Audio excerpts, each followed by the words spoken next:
welcome back to Urban Rhino Tutorials. Today I'm going to show you how to make the first jewelry making kit project of our new subscription boxes. And this is going to be the Rondelle long chain necklace. So to get started, when you open your kit, you should see all of these packages and they're all labeled, and you should have 6 different packages here. And we're gonna kind of go in order. And when you hear me say grab bag number 3, then hopefully you can kind of follow along. So we're gonna start with the first bag, the one that's labeled 1, and that has your chain inside. We are using a small curb chain. And the nice thing here is that I've included, let me get this laid out. We've included enough supplies to make 2 of these necklaces, and you will create a gold and a silver if you want. Try to give you some options. So I'm gonna do a gold one today. So the chain is 30 inches long, which is the standard size for a longer necklace like this, one that should sit kind of about your abdomen. So, and what we're gonna do to begin is you're gonna grab bag number 2 and take out these are larger jump rings. You're gonna take out the color that matches your chain. So I'm gonna grab the 2 gold ones, and I've included 2. You only need 1, but one, a lot of this stuff you'll have extra. You know, at the chance that you try to close a jump ring and you break it, or you know, if you get a clasp that you feel like isn't working right. So those are additional pieces there. So I'm gonna set that to the side. So this is, again, a larger jump ring, and I have my gold chain. I'm gonna grab 2 pairs of my pliers, and remember the pliers are not included in these kits, but we do have them available for purchase on our website. And then obviously you only need to buy them one time, and then you'll have them for the rest of the time. If you do have needle nose pliers at home, you can certainly use those. When you're working with jump rings, especially the smaller ones, 2 pairs is very helpful. And so what you're gonna do to begin is you're gonna grab your jump ring, and with both pairs of pliers, let me scoot these out of the way.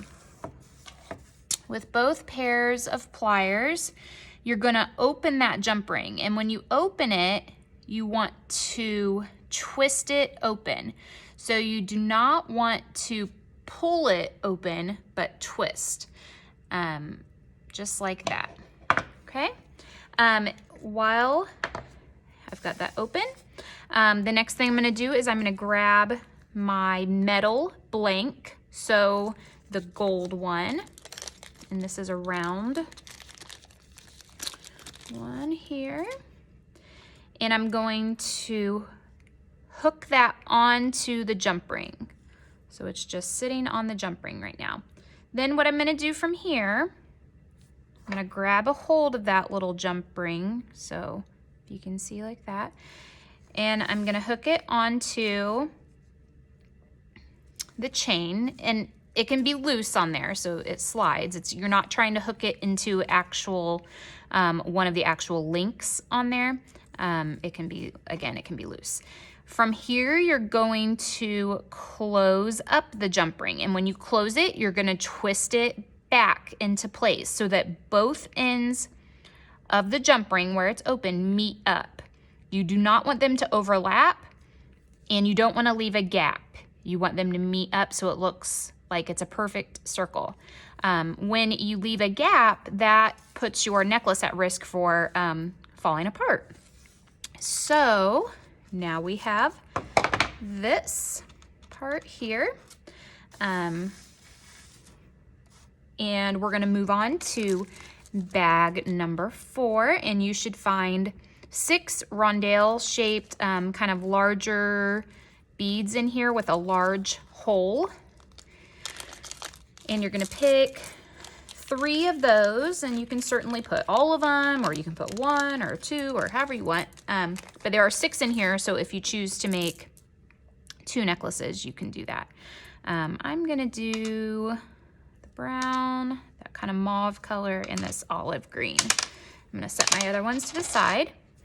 So I've got my 3 here, and what I'm gonna do is I'm going to slide them over both pieces of chain, and whatever order you want. So I'm just trying to decide what color I wanted on there first.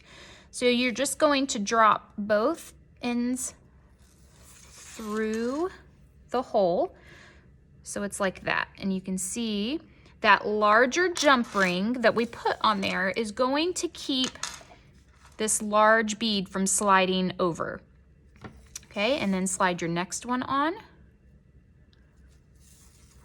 like that. And finally the third one. Okay, so we have that. Now you've got one last step that's pretty simple. I've included some smaller jump rings, and these are what you're going to use to finish the end with a clasp. So you'll need 2 of these, and again, there are some extra. So if you happen to mess one up, you've got a few extra there. And then grab bag number 6 and take out one of the lobster clasps. And again, there's an extra. So we've got 2 small jump rings, a lobster clasp, and then the ends of our chain. What I'm gonna do is again take my 2 pairs of pliers, and I'm going to twist open that jump ring, and I'm going to hook it on to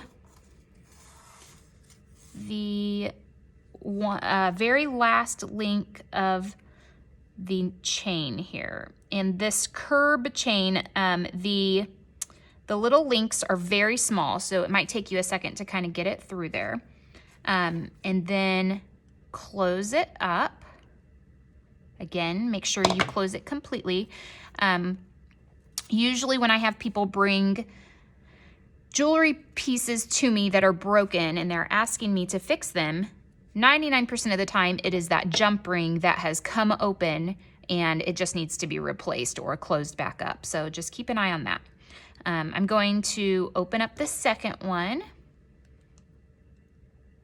Again, twist it open. Hook it on to the very last link of the curb chain. And again, like I said, those links are very small, so it does sometimes take a second, as you can see. Me trying to get it through there. This is also can be a bit challenging when you're on video because I'm trying not to lean over the chain so that I'm not blocking your view. So now that it's on here, and if you do struggle to get that on, what you can do is take your wire cutters, which do come in the set of pliers if you purchase them on our website, and you can just cut off 1 or 2 of the links. Every once in a while, you might just get, one link that's a little bit smaller than another one. So no big deal. You're not going to lose, a lot of length from your necklace by cutting off a link or 2. So before you close this jump ring up, you want to take your lobster clasp and hook the little the little loop that's on it. You want to put that onto the jump ring. So it's hooked onto there now. And now you're ready to close your jump ring up, again, closing it completely so that both ends meet up like that. And then you can hook your clasp on like that. And you have a finished necklace, which I think is adorable. And again, You have a whole nother set of supplies, so you can repeat this project if you want to make one in silver as well. You can switch out the beads on here if you want to change them up. And you also have a few extra supplies in case you happen to break one, drop one on the floor, you can't find it, whatever. So that is it for this tutorial. I hope you guys enjoyed it, and watch out for the next one coming next month.